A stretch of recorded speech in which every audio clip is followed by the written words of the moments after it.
Welcome to the Live Bright Show, the pod for badass service-based entrepreneurs who are creating businesses and lives that are fun, successful, and free. And now your host, seven-figure business owner, coach, and founder of the Live Bright movement, here to help you own your potential, Molly Moran.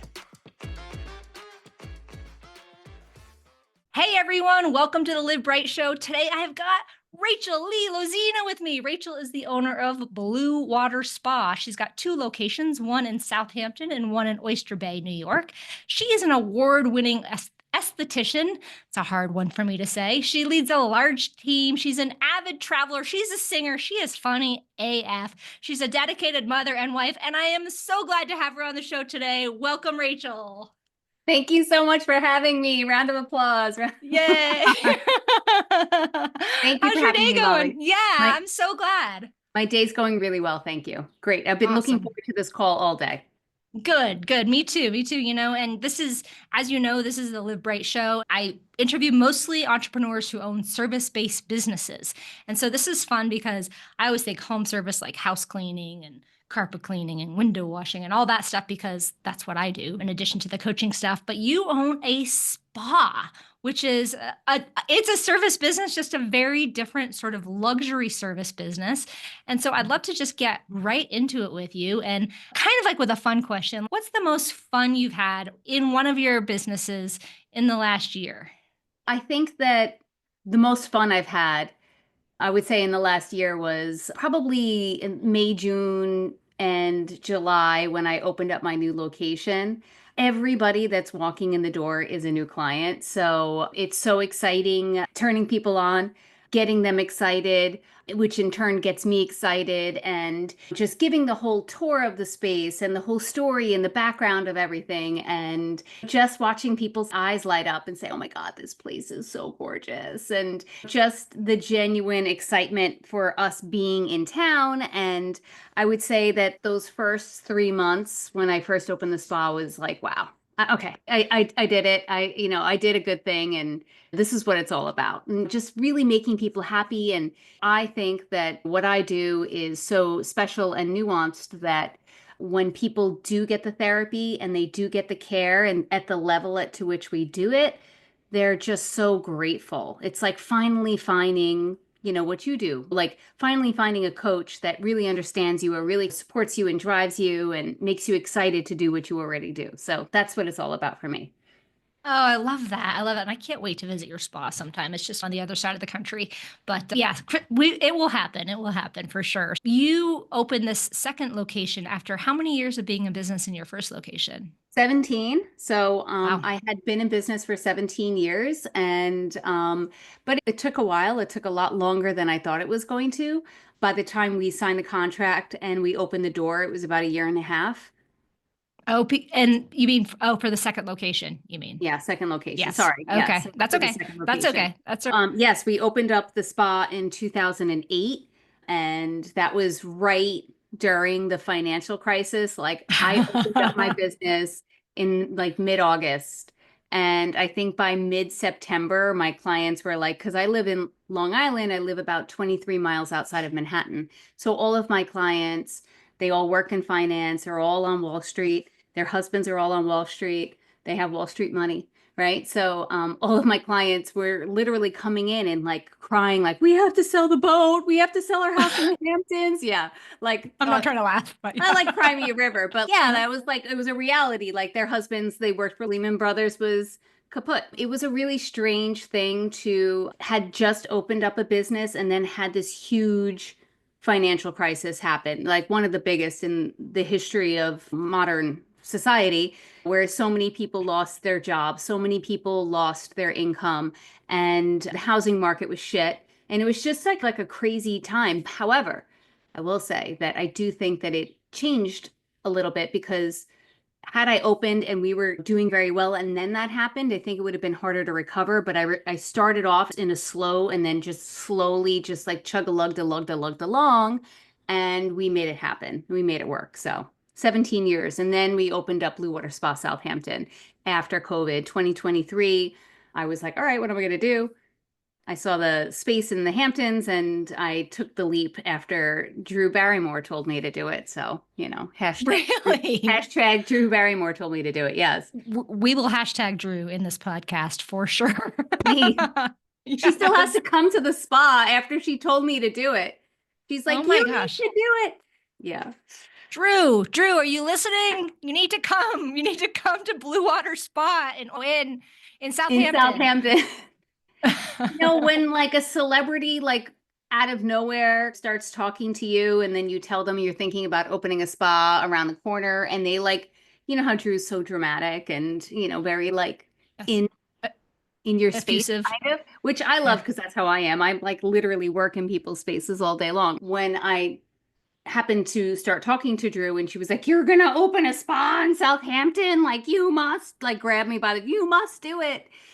And so I drove home that night after the Drew intervention and I'm like, damn, I got to really do it now. Like, how do I go against, like Queen Drew? Drew Barrymore tells you to do something and you're like, no, I'm not going to do it. No, of course I did. So that's exactly what happened. And then I opened the spa and then I think she moved out of the Hamptons and she needs to come back.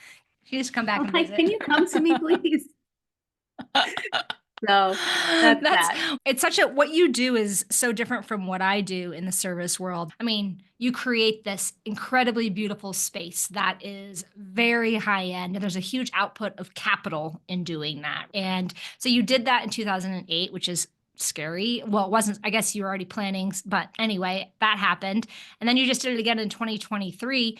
Where does that sort of confidence come from, knowing that you can do it and just, I'm not going to suppose any kind of money that you put into it, but it's got to be hundreds of thousands of dollars of outlay and a lot of, and you have a family, you've got a lot going on. And so it's a lot of risk. So in 2008, I had a 1-year-old. I had jobs working for other people and I felt like I needed to do something different. And I think that entrepreneurism is very much a calling. I think that it's not really a choice, as you know, like I can't work for, I need to do this. I could do it better. And I know how I want it done. And working for somebody and having them tell you what to do is criminal at a certain point. You're like, I got to do this on my own. So opening when I was 26 with a 1-year-old, I had no skin in the game. I had nothing to lose. If it didn't work out, I filed bankruptcy and then I went back to doing what I was doing before. So no big deal, like no harm, no foul, right? So I started out with 2 rooms and then I expanded to 5 rooms. And then I was on the 2nd floor of a 3-floor building. It's an old Victorian building that used to be a bawdy house, by the way, back in the day. A what house? Like a brothel, like a bawdy house, like a brothel.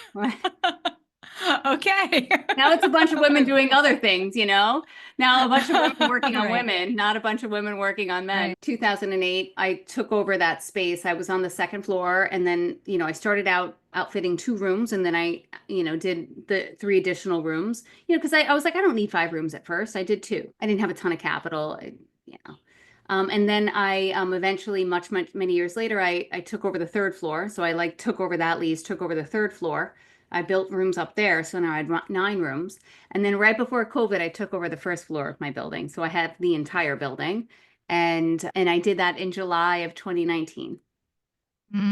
It's like I had these this amazing timing, right? So then COVID hit and that was crazy. I think that when the smoke cleared after COVID, there was a lot of people, and I don't know if you experienced this in your industry as far as like jobs picked up, because I felt like so many people moved out of state, especially in New York.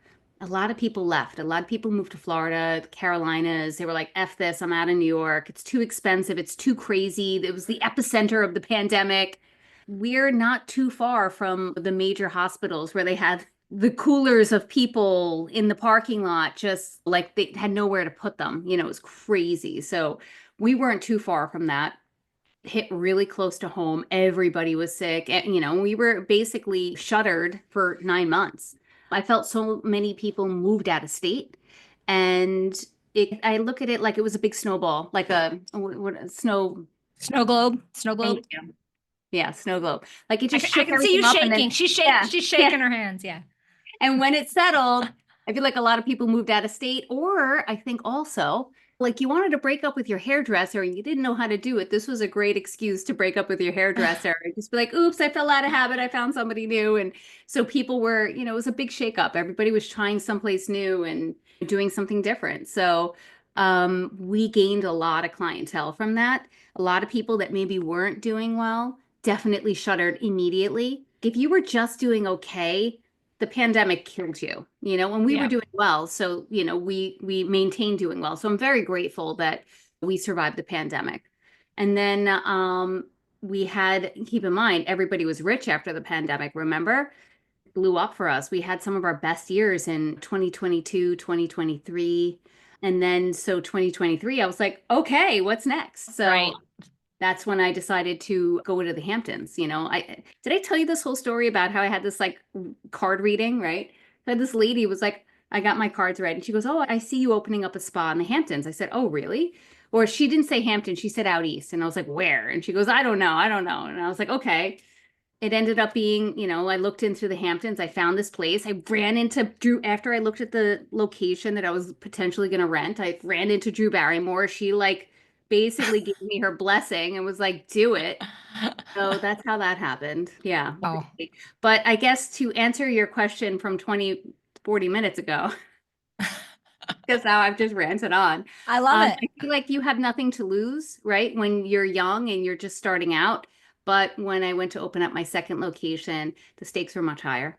And I had what I desired and my expectations of myself and what I wanted clients to experience was up here. Really high for listeners Really not high. watching. Really high, yeah. And it's also like the Hamptons, which is like the playground for the 1%, New York City 1%. People from Miami come to the Hamptons every summer. It's very, very wealthy. And these people demand excellence. You can't have a toilet paper roll sitting on behind the toilet without it being in a holder. Like everything needs to be exquisite. And you can't wing anything. It needs to be perfect. I definitely put all of my money and all of my time and everything into that space. And, it was a very, very scary endeavor. Because once you get into it, you don't think it's going to be that bad. And then you get into it and you're like, holy shit, I need to get custom cabinets for each room. Oh my God, that's $15,000 per room, right? But the Wow. alternative is what? Finding Janky ass shit and not providing the janky ass luxury. shit. Thank Not you. providing the luxury And not experience looking that you good. want. Yeah. Right. If I need to walk in and at a glance, it needs to be, oh, this place is nice. Can't be janky. No, So. I can't. I can't. Congratulations on that. I think that's so awesome and exciting. And I think that it's interesting because as you were talking, I was like, oh, right. The same thing happened to me in 2023 as well. COVID, whatever, shut us down for a bit. And then we reopened and we were in the cleaning world. So we were able to navigate that a lot differently than your business, obviously, where you couldn't work on people. You were completely shut down. But we were part of the sort of solution, right? Keeping spaces clean, keeping COVID away, whatever. But so we had some of our best years. And then I was like, oh, what's next? I had the same kind of thing in 2023. And I started my business in 2008 too. So we're on interesting, similar trajectories there. You were like rich after, not rich, but you were like, okay, I got all this money. Now what's next, right? And how do I turn this into that? Yeah, it is crazy. And we do have these little similar hallmarks. That's cool. Yeah, that is interesting. Yeah. What's surprised you about, let's talk about the new location, about launching that location. What's been interesting or surprising? So I've never worked in a seasonal space before. I've never worked in a seasonal town before. Where I live, like I said, we live 23 miles outside of the city. So I'm not used to seasonality. I mean, I'm used to some high times, low times, but not full blown like dead zone, right? Southampton or the Hamptons, the East End, it's very much like Nantucket. Okay. It's dead in the winter, right? Dead. And then in the summer, it's absolute chaos and you can't get reservations and you can't get 10 miles down the road is a 30, 40-minute drive. Not even exaggerating.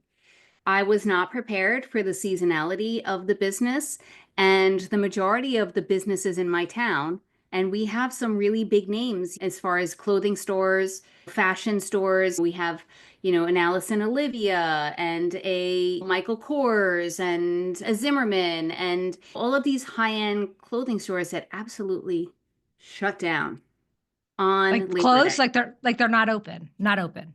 all season long. So Wow. these stores will close from Labor Day and then they'll reopen on Memorial Day. And so they're Whoa. just open for 4 months, 5 months out of the year, roundabout.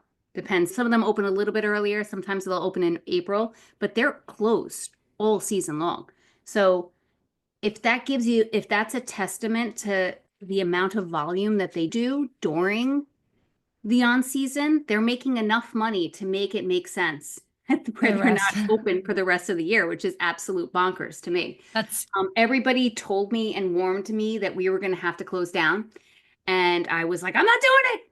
I will not do it. I'm not doing it. I'm not doing it because there are people that do live there year round. And back to knowing your worth and knowing that what you're offering is interesting and better. All the other places around me, and except for a handful of like individual estheticians, I would say, every other place that are what's considered my competition, they're all resort facials. And if you've ever mm, been to a nice hotel and you're like, and you go away to Cabo San Lucas and you go get a massage and they're like, they put you in the robe and like, it's that experience.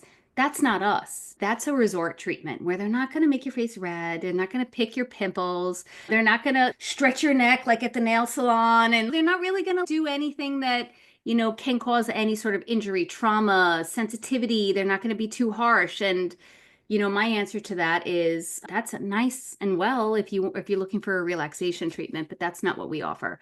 We are results driven, non-invasive skincare and facials and body treatments, things that will actually move the needle without it being too crazy. Because I have this whole philosophy in skincare where you have one hand is all resort treatments and relaxation. And then you have the medical aesthetics where it's let's burn your fucking face off and give you injectables and charge you $10,000, $12,000.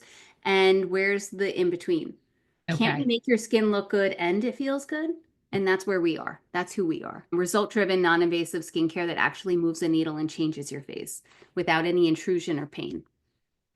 I love that. And I have so many questions. I'm like, okay, which direction do I want to go in? But let me stick with how did it go in the winter? How did it, since you're like, I'm not going to close, how did you navigate it all? It went better than I thought. Okay. I for sure thought that we were gonna like be sitting around with no appointments. And don't get me wrong, there were plenty of days where we had no appointments, like nothing on the books, no call, no one's calling, right? But if I had to put together, string along all the days of absolutely no activity, it might have been about 3 weeks. But there were days we just had one appointment, there were days we had three appointments. So we were able to, by the grace of God, make payroll and make rent and make zero profit. But I still think that's still a win During that during winter the off season. Now during season. the Yeah, summer, during the off during season. so you covered your bases as a break even Covered sort our of situation. bases. Yet when we opened up last May, so we opened up last May 24, May 2024, and like right around now, last year.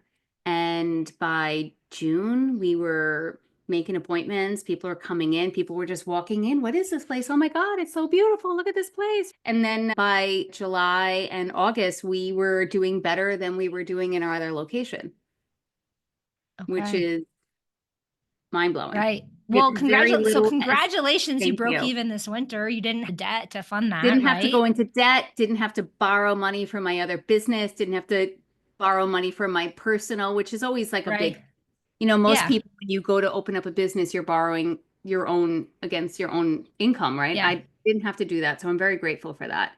But yeah, and then already in May, we're already doing very well for the season. People are already coming in, and I'm just anticipating double, triple numbers for July, August.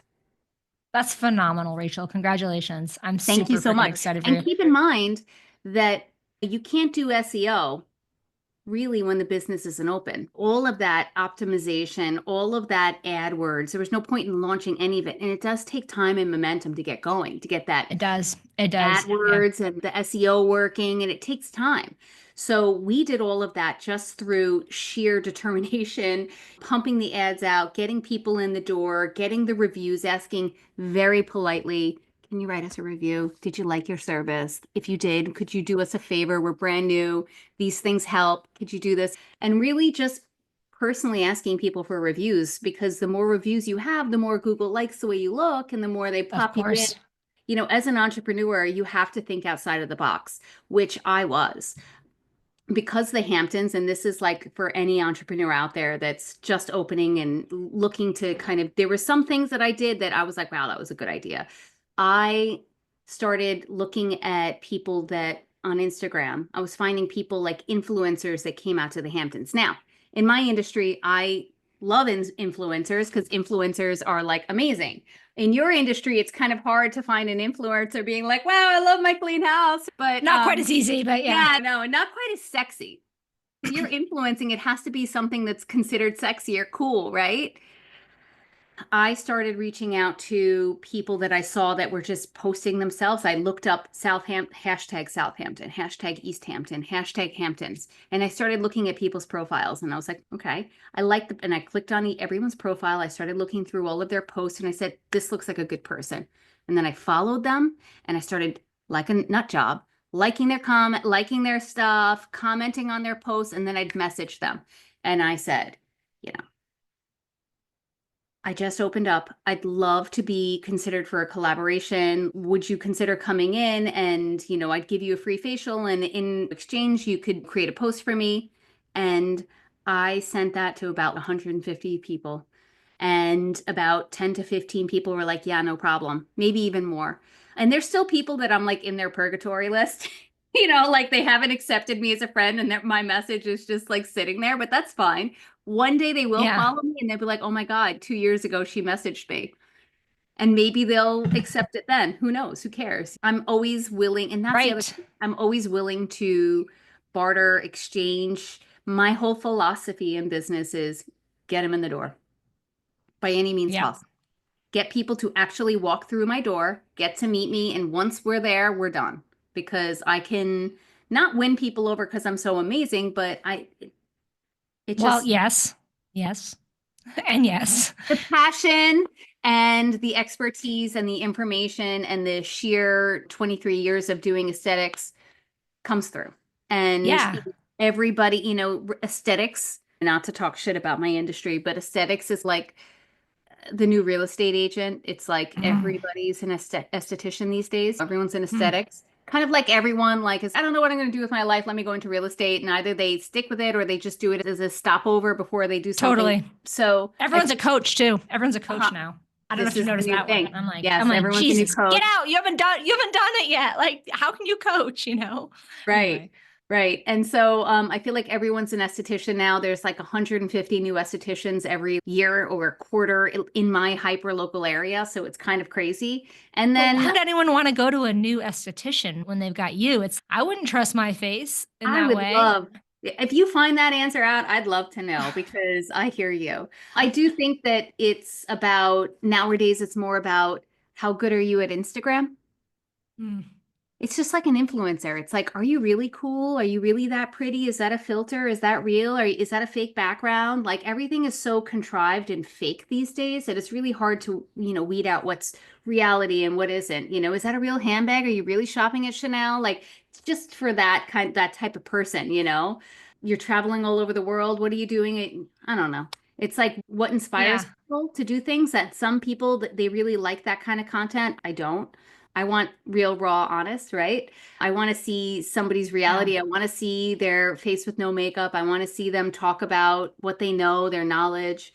But you know what? Some people, they're influenced by beautiful videos of massaging hands or beautiful videos of products, slow-mo products dripping down. My girlfriend, she owns a restaurant and she has such a great content because everybody eats food. It's easy to promote food and restaurants because you do the big cheese pull and it's like, and then, you know, it's amazing. Everyone's like, woo, We all eat, right? Not everyone Right. wants facials, right? Not everyone's open to being coached, and not Right. everybody wants anybody in their house. Hey friend, a quick break to ask you to please go to livebrightshow.com to be added to my email list. Here's the thing. I hate email, so I pretty much guarantee you're not going to receive anything excessive. Only important things like when I have new options in my coaching program, offer free challenges, new courses, release a new pod, or perhaps an occasional biz life tip. That's livebrightshow.com. Now back to the pod. So No, yeah. everyone Way eats. to bring them back to me, but yes, but let's talk about you. So let me ask you this, because I think it's really interesting what you do.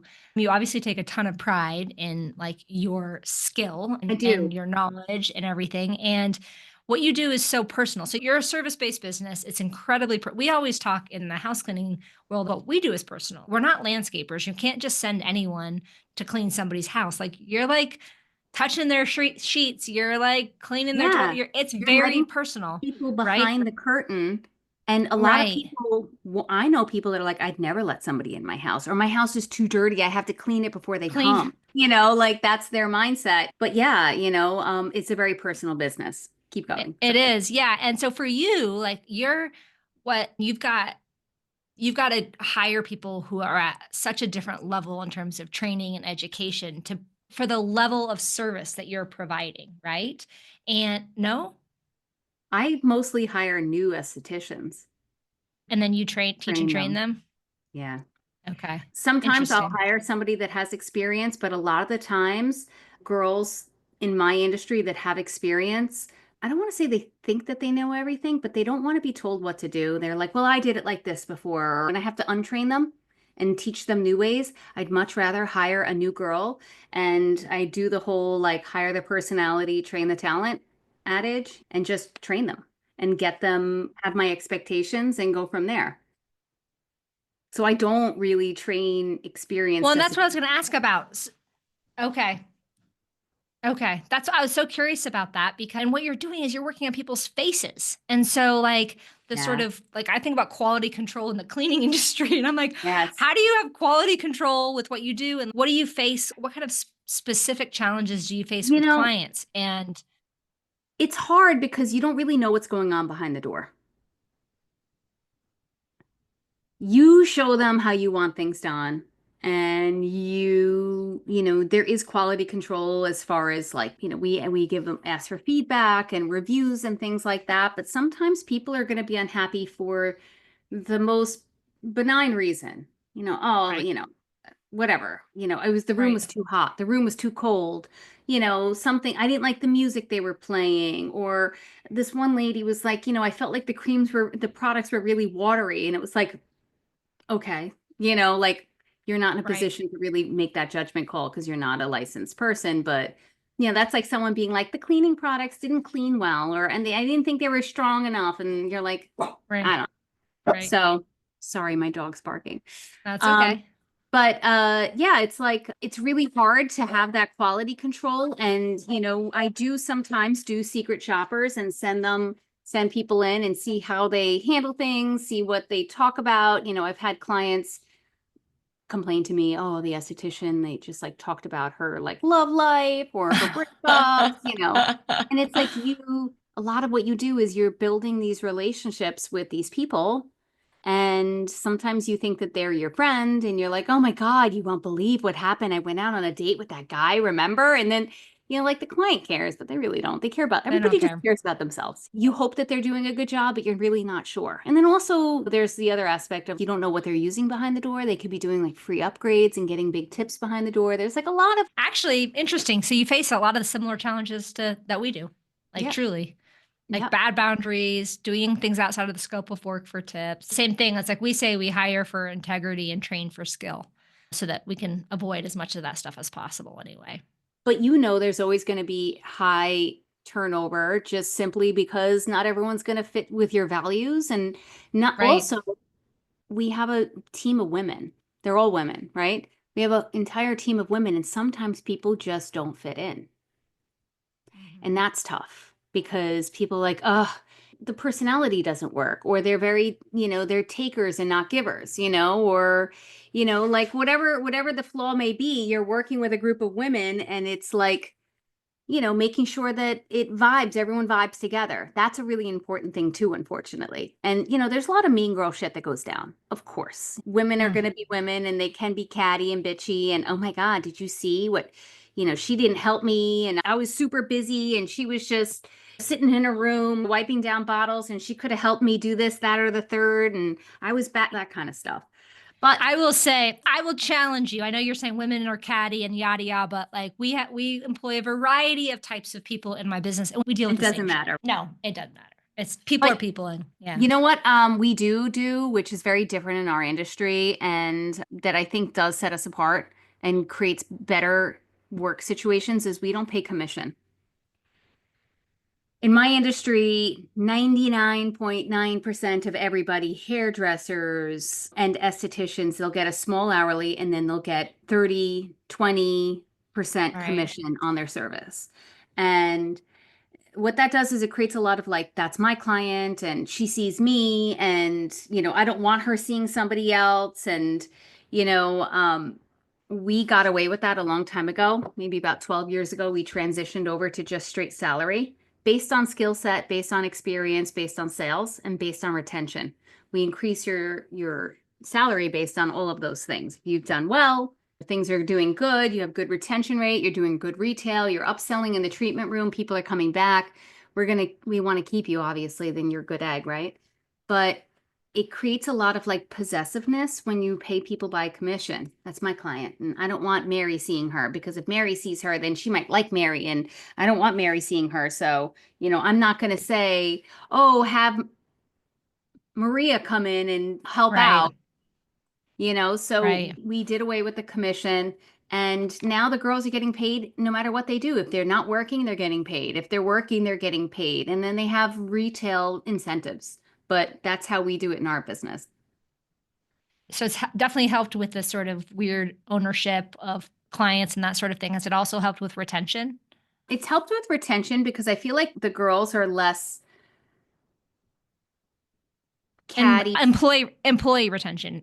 That's what I meant. Yes, because guess what? You have a big snowstorm or you don't work, you're getting paid whether you work or not. So sometimes girls are getting paid a lot of money for 1 week and then the next week they make nothing because they had to call in sick or whatever. Like now you're getting paid no matter what. So you actually have an income you can rely on, which is how I think that the business should be set up anyway. Right. Not good. Right. This is why so many women stop becoming estheticians, because they can't hack it and they're just getting a small percentage and they can't make it work. The math isn't mathing. I'm getting 40%, but I only had one client today. Right. Yeah, exactly. Interesting. So I'd love to hear how, because you scaled, like you started out just with yourself providing treatments and now you have a lot of people working at both of your locations. Yeah, so I think it's about 25 now. Or 25. Yeah. Wow, that's awesome, Rachel. That's awesome. So how has your role evolved as you've grown? About 2 years ago, I met this woman in my industry that kind of sat me down and was like, you need to get out of the room. And it kind of blew my mind at the time. And I was like, I'm not getting out. I mean, I'll never get out of the room. I love what I do. It's like, I'll never not do what I do, but training the next generation. If I spend all my time behind the door, then I have no time to build my business. And I am a good entrepreneur. I am a good business owner. And I do have good skills and a good intuition for all of that. And if I'm just stuck doing facials, I have no time to do anything else. So I started cutting back on my schedule a lot and just dedicating more time to figuring out how I'm going to scale, reading books, going to seminars, learning more tactics, realizing that if I can increase my retail, that service doesn't matter as much, that kind of stuff. So getting out of the treatment room has been huge. And even now with the Hamptons, I will go out there for 4 days a week in the Hamptons. I'm hoping that I won't be stuck behind the door the whole time, because I can still build relationships with the people that come and go if I'm like the maitre d', so to speak. And I talk to them about retail and I talk to them about services and blah, blah, blah, blah, blah. My price point's a little bit higher than everybody else. And I guess if they really want to see me, they can. But that's not the purpose. The purpose is to have people make money for you and had me not be stuck doing all of the work. So that's been a huge lesson for me, getting out of the room and having, like, right now, like, I have two locations that are working right now and making money for the Isn't business. that great? Yeah. While you're sitting here It's having a conversation. Right. right. But it's all, it didn't happen overnight, as you know. No. It took Yeah. years and years and years to get to that point where you're like, oh my God, I can make this not just a hobby. Because in the Right. beginning, And every often, entrepreneur is a hobby. It's, ooh, let's hope it works. right. Totally, totally. And I think that like what you're talking about in terms of being essentially like the receptionist, the maitre d', whatever you want to call it, of your spa is probably if you're sitting in that seat or whatever, it's going to be your highest return on time investment. With sales is the last thing a lot of entrepreneurs will give up because they can sell things better than anybody else can. And people like that connection and all of that. So it's time very well spent there. Also, I saw, on one of these, podcasts, they were saying that like all these high level entrepreneurs, they know that the best use of their time is to do content and put it out on the internet. And because that generates the most amount of sales, and if I really wanted to push myself in a very uncomfortable situation, I would spend all of my time doing content, which I spend all of your time, which I fucking hate. Everyone's like, you're so good at it. I'm like, I fucking hate it. It's like, yeah, I am good at it, but it's something I really do not enjoy. It's not fun for me. But being in front of the camera and talking about the things I know and trying to sell and being like, by the way, this new product, la la la la la la la, the CVS ibuprofen, like that, like that's what I should be doing if I really wanted to scale myself. It's just pump out content, push it out, because the more people that subscribe to me being the authority in skincare, which I am in my hyper local area, but if I spread my wings and I make myself the authority on the internet and I really start pushing what I know, which is a lot, to the masses, then people are going to be like, oh my God, what was that product she was talking about? And now everyone's buying. I have this dream. Let me tell you my dream. So I have this dream. I want to hear your dream. 20 years from now, that my girlfriend and I are like in the south of France or Italy or wherever, somewhere fucking cool. And we just spent the whole day on the boat and we go back to the villa or wherever the fuck we are. And I gotta say, this is going to be an explicit episode. No, you dropped the F-bomb. Maybe a little. So I have this Sorry, dream that we go back to the veranda and I like open up my camera and I'm like, okay, I just got back from my day on the boat. Let me like do a whole routine. And I start selling a bunch of products, showing them what I'm using. This is my post-beach skincare routine, plus this mask, plus this, plus that. I go to sleep. I go out to dinner. I go to sleep. I wake up in the morning and I have $10,000 in sales because 6 hours later, 6 hours before in the US, people are just seeing it and they spend all night watching the video and then they buy all the shit. And I wake up in Italy or France the next day and it's like I have $10,000, 20,000. I mean, let's dream big, right? Thousands and thousands of dollars in sales from just posting a video like that because I have that much influence. That's my dream. I love it. I love Okay. it. So I can see it. Yeah. I can totally see that happening right down to the boat. And I want to be on that boat. But But I'm telling you, we're going to fucking go. Let's go. okay, let's do it. Let's do it. No, but for real, I think so. Okay, so is that true? So is that one of your sort of goals? Is that where you're headed? I think it has to be because it makes the most sense, because if you really think about it, the cost of doing services is so high, and the overhead and the insurance and the liability and the payroll, all of that shit's so expensive. Versus if I sell this product for $200, I'm getting $100 off of it and it just gets shipped. That's $100 just selling a product. And I've done nothing other than talk about it. Okay, but you don't like to talk. I just forgot. I was about to turn this into a coaching session, but that's this is a podcast. I know. I need to get over myself and stop being, I don't know. That's just like my last level that I need to unlock of myself. It's like I need to get to that capacity in my brain to be like, fuck it, do it. Fuck it, do it. Fuck it, do it. Do you not like the actual creation, like the shooting of the video, or do you not like the editing, or what parts don't you like? I don't like any of it. And just sitting there talking about products, and it's because I guess it's a level. I'm authentic about what I'm talking about, but the fact that I'm doing it like not in real time, it feels unauthentic to me. I And so know. that's what you don't like. Huh? Yeah, we got to work through that. You got to work through that one, Rachel. Yeah, I want to get on that yacht with you because you're going to be paying for I it with all the know. sales that you're making. All right. I want All to right, create my deal? own skincare line. There's a lot I want to do. I want to have like 5 locations all throughout the East Coast, you know, like have like satellites and just fly back and forth. If I could franchise, that would be cool. You know, these are things that I think about, like, what do I really want? But the best way to scale and the best way to make the most money possible is retail. But if that's not your, you got to figure out, I guess, what you. It's going to the gym. I don't want to fucking go to the gym, but you do it, right? I don't, but one does. You do what you don't want to do. All right, we're gonna. Sometimes you do. That is true. That is true. But then sometimes you also get to a point of, okay, I'm making a bunch of money. Now, how do I want to make more and have it be like really fun and I enjoy it? And if sitting in front of a camera and creating content isn't that, or if flying around to or franchising, because that's a whole other business, right? It's like figuring The out that. thing is, so many people do that. And it's easy for them to just pop open the camera like we're talking and me talking about a product. But for whatever reason, I'm just like, ugh, I don't know if it's my generation where we're a little bit older. It doesn't come natural for us to just be like, hey guys, I'm here doing this. I don't. For listeners who can't see Rachel, she's 38 years old. Just No, I'm not.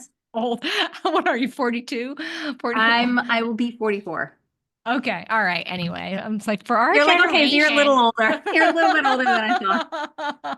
All right. I want to switch topics slightly. I'd love to know. So I asked about what you've had to do and how you've had to evolve as you've grown and scaled. Are there any things that you've had to unlearn as your leadership has grown? Shut your evolved, fucking not mouth. grown. What? Shut my fucking mouth. Yeah, not shut your mouth, but me to shut my mouth.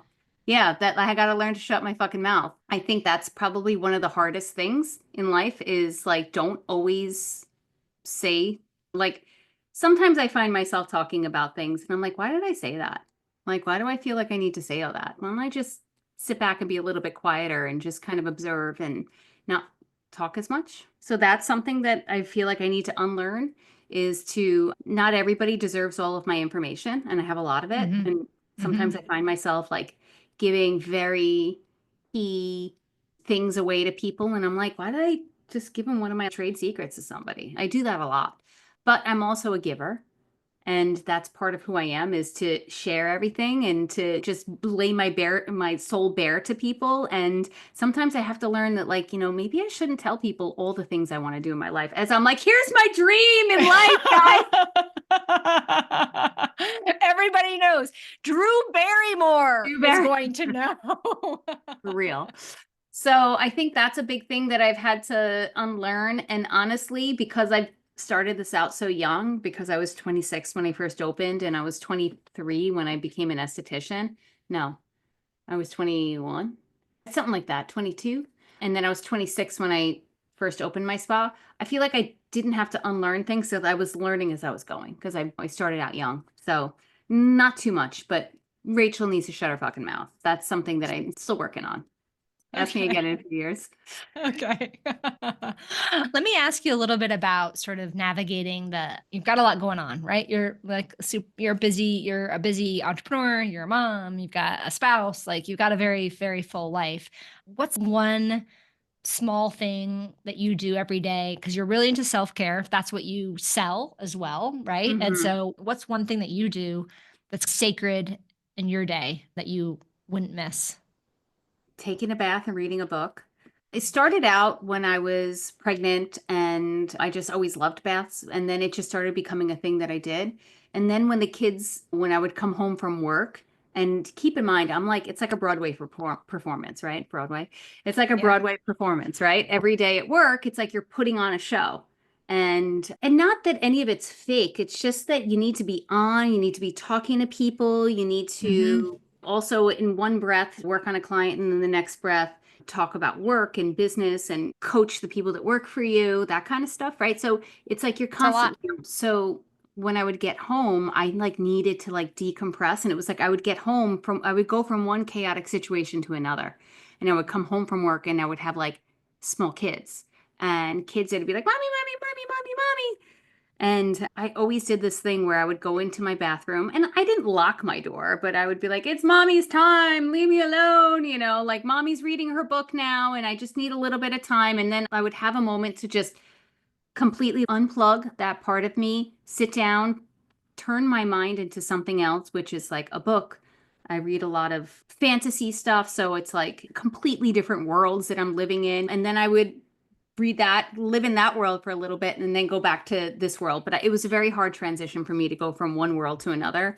But I guess I went from one world to a fake world, then back to a real world. So, you know, that's the book reading. So I think taking a bath and reading a book has always been something that I did to kind of treat myself and help myself unwind before I went back into a different mode. Because being a parent, you don't get to like, it's not like you don't get to, it's like you go from one job to the next job, right? It's like, and you don't get to clock in and clock out of being a parent. You have to be a parent all the time. But I'm very fortunate that because I own my own business, I was able to make up my own time and my hours. And I would work 3 days. I would work 4 days a week when I had small kids. And then I would always work on Saturdays. My husband watched the kids on Saturdays. I worked 3 days a week. So I paid somebody for childcare 3 days a week. And then I was home the 2 other days. It was a lot. I mean, it's a lot being a parent. A lot of people will be like, oh my God, it's the greatest gift on earth. And it is. But in the thick of it, it's a lot. It's a lot. And then being a business owner, and then you have your other children at work because they're like all my children. Yeah. So yeah, it's a lot. But I wouldn't, it just is what it is. You just do it. You work. You do it. You do it. And so what else do you do? So every day you take a bath. Is there sort of evolved for you, like certain practices or habits or routines? Because I look at you and I'm like you're living bright. Like you work hard. You're real about your struggles. You've got a full travel schedule, a full life with your kids. Yeah, that's like another thing is a great connected relationship. Like you've got a lot going on. And I do. I have a really great life, actually. I always have a lot of, I think traveling and exploring the world is really important for me. Always have a trip planned. And that's always something to look forward to. So that's one of my big advices as well, is always have something on the horizon. Back in the day, my girlfriend, when, before COVID, we used to go to Broadway shows all the time. And before we left, after we went to a Broadway show, we'd be in the theater district and we would just go over to the next place and be like, oh, let's go see that. And we would, after we left the Broadway performance, we would walk down the street and go to another box office and buy tickets for the next time. So we always had a next show to go to. Instead of being like, when do you want to go? Like we would right then and there be like, book it, fuck it, book it, right? Fuck it. So that's been like kind of my philosophy, is like have multiple things on the horizon, because I feel like it's so important to have something to look forward to. So I'm going to Croatia this summer with the kids. And before that, John and I are going to go to Rome for a few days and just like have like something to look forward to. It's so important. And if you plan it right, you can do anything. Yes. If you plan it out enough in advance. That's another thing. My girlfriend and we do these cruises and stuff. I put a small deposit down and then it's like $250 a month up until we go. It's like completely reasonable. It doesn't have to be super extravagant. It just has to be something that you can do for yourself. I take vacations without my husband. I go with my best friend. Then I take trips with my husband. I take trips with my kids. The experiences I feel like it's what enriches your life. Right? Mm-hmm. These, you just went to London and Amsterdam. These are incredible experiences that, someone can tell you all about Amsterdam, but when you're there, you're like, oh my God. Yeah. Best hummus I've ever had, Amsterdam. That's really? Yeah. I'm going to Istanbul in September, so I'll let you know how the hummus is. Oh, nice. And Greece. I'm going to Greece too. I'll let you know how the hummus is there too. Jeez. Okay. Wow. This has been, I have a whole bunch more questions, but we are running out of time. No, this has been amazing. I yap a lot. I'm sorry. No, it's perfect. It's perfect. And I think maybe we'll do another one another time, but I'd love to ask you one final question, if that's okay with you. Sure. Actually, two questions. The first one is a would you rather question.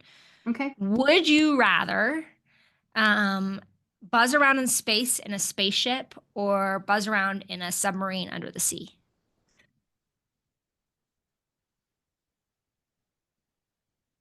Oof, that's a hard one. Can I say neither?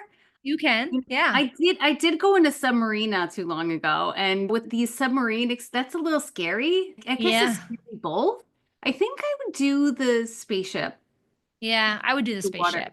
The stuff around me and the implosion is scary feeling. I feel like there's not so much pressure up in space, maybe. I don't know.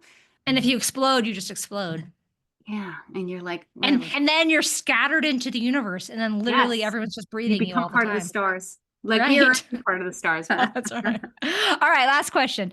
This life you've got, it's a pretty incredible life. Would you say that it's more by design or by luck?